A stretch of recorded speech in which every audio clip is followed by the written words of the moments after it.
সাধনার মতো এক ইনিংস। দেখে শুনে ৭৯টি বল খেলেছেন পরম যত্নে। ৮০ নম্বর বলে গিয়ে ছেদ পড়েছে সেই ধারায়। ঠান্ডা মাথার অ্যাপ্রোচের টেস্ট টেম্পারামেন্টের একটা ধারণাও দিয়ে গেলেন এনামুল হক বিজয়। সঙ্গে স্থাপন করে গেলেন একটা উদাহরণ। এভাবেই ১৭ রানের উদ্বোধনী জুটি গড়া যায়। দুই ওপেনার মিলে ১০০ রান তুলবেন। টেস্ট ক্রিকেটে বাংলাদেশের জন্য এই দৃশ্য দেখার আশা করাও বিলাসী স্বপ্ন হয়ে দাঁড়িয়েছিল। তা না হলে গত ২৮ মাসেও তা হবে না কেন? সেই ২০২২ সালের পর অবশেষে সাদমান ইসলামকে নিয়ে ১০০ রানের ওপেনিং জুটিতে বিজয় যেমন স্বস্তির পরশ দিলেন দলকে, সাথে বার্তা দিলেন তার ওপর ভরসা করা যায়, তার ওপর একটানা কিছু সময় বিনিয়োগ করে দেখা যায়। মঙ্গলবারের আগে টেস্ট ক্রিকেটে মাত্র একবারের জন্য বিজয় ব্যাটিং করতে নেমেছিলেন ৩ বছর আগে। ২০২২-এর সেই সুযোগ আসার আগে সবশেষ টেস্ট তিনি খেলেছিলেন সেই ২০১৪ সালে। এত বছর শুধু কেটেছে অপেক্ষায়। ওয়ানডে ফরম্যাটের ডিপিএলে যখন সেঞ্চুরির ধারা আর রানের ফোয়ারা ছোটাচ্ছেন, তখনই ডাক পড়ে লাল বলের টেস্ট খেলার জন্য। মানিয়ে নেয়ার কাজটা সহজ ছিল না। মঙ্গলবার সকালে যখন ব্যাটিংয়ে নামলেন তখন কিছুটা নড়বড়েও লাগছিল এনামুলকে।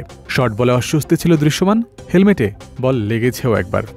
এখন যে কোনো ব্র্যান্ডের পুরাতন এসি বদলে নতুন ওয়ালটন এসিতে উপভোগ করুন ২৫% ছাড়।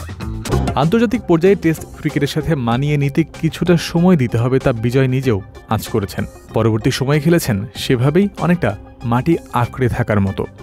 আউট হওয়ার আগে নিজের ক্যারিয়ার সেরা টেস্ট রান করে গেছেন এনামুল। না, খুব বড় কোনো ইনিংস তিনি খেলতে পারেননি, এমনকি 50ও করতে পারেননি। তবে যতক্ষণ ক্রিজে থেকেছেন নিজের পজিটিভিটি ড্রেসিং রুম অব্দি ছড়িয়ে দিয়েছেন, ভরসা করার মতো রসদ দিয়েছেন। গত ২৮ মাসে ১০০ রানের ওপেনিং জুটি দূরের কথা, এই পজিশনে ৫০ রানের জুটি এসেছে মাত্র ২ বার, যা সব শেষ আবার দেখা গেছে ১২টা ইনিংস আগে। ওপেনারদের বর্তমান দৈন্যদশা সম্পর্কে এতটুকু পরিসংখ্যানও ধারণা দিয়ে দেয়। এমন অবস্থান থেকে ওপেনিংয়েই ১০০ রানের একটা জুটি স্বস্তির সুবাতাসের মতোই। এই কাজে সাদমান ইসলামের মতো বিজয়ও সাধুবাদ পাওয়ার দাবিদার। মুদ্রার উল্টো পিঠে বিজয়ের ইনিংস বড় না করতে পারার আক্ষেপও থাকবে।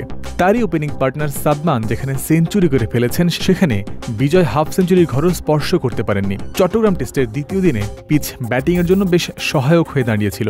সেখানে যেরকম ছন্দে বিজয় সম্প্রতি আছেন, তাতে ৩০-এর ঘর পেরিয়েও তার পূর্ণ সদ্ব্যবহার তিনি করতে পারেননি বলতেই হবে। এখনও অভিষেক টেস্ট 50-র অপেক্ষায় রয়েছেন এনামুল হক বিজয়। প্রত্যাবর্তনে থেমেছেন ৩৯ রানের ইনিংস খেলে। আক্ষেপ না রেখে পরবর্তী সুযোগে আরও পজিটিভিটি আর কনফিডেন্সের রিফ্লেকশন তিনি দেখাতে চাইবেন। বিজয়ের নেচার এমন কথাই বলে। সেজন্য তার ভারমুক্ত হয়ে খেলতে পারাটাও জরুরি। সারাক্ষণ কাঁধের ওপর বন্দুক থাকলে সেটা চাপের কারণও হতে পারে। ফেরার ম্যাচে তার ইতিবাচকতার ঝলক জানান দেয়, একটা নির্দিষ্ট সময় তাকে টানা খেলতে দিলে ফল ইতিবাচক হওয়ার সম্ভাবনাই বেশি। ওপেনিংয়ে দৈন্যদশার সমাধানও হয়ে উঠতে পারেন এই এনামুল হক বিজয়। জয়ন্ত বিন্দু, ক্রিক ফ্রেন্সি।